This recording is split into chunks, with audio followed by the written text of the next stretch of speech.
o'sha qotil kuyovlarni yana chaqirib video boshlashdan oldin masalaga bundan oldingi qismda bo'lgan voqealarni eslatib o'tmoqchiman. Biz yana o'sha dahshatli darkning saytiga kirib qotil kuyovni chaqirdik, lekin u klon o'rniga biz chaqirmagan klon kirib keldi. U klon ismi Izabella. Bu bizani hayron qoldirgan narsa Izabellani qo'lida ikkoni ayaqasi ham bor edi. Keyin biz mana shu oyoqni olishga ham qattiq harakat qildik. Lekin Izabella bizga umuman u oyoqni bermasdan Gambitni klonga aylantira boshladi. Va keyin esa biz Izabellani tutish uchun tuzoq yasadik. Va shu paytda podoldan Goblin topib oldik. Va Goblin esa bizga hamma klonlar qo'rqadigan qizil boshchanoqni berdi. Va biz tuzoqqa tushmagan Izabellani shu boshchanoq yordamida qiynadik. Va keyin esa endi hammasi joyiga tushdi deganimizda bizning tuzog'imizga umuman yangi klon tushib qoldi. Va bu klon kim?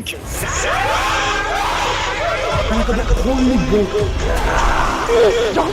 Onaka.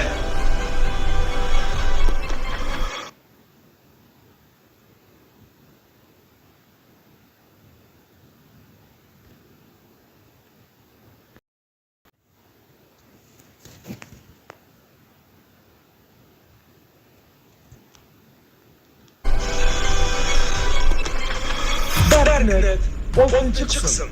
Klonlarning boshlig'ining o'g'li Pumba.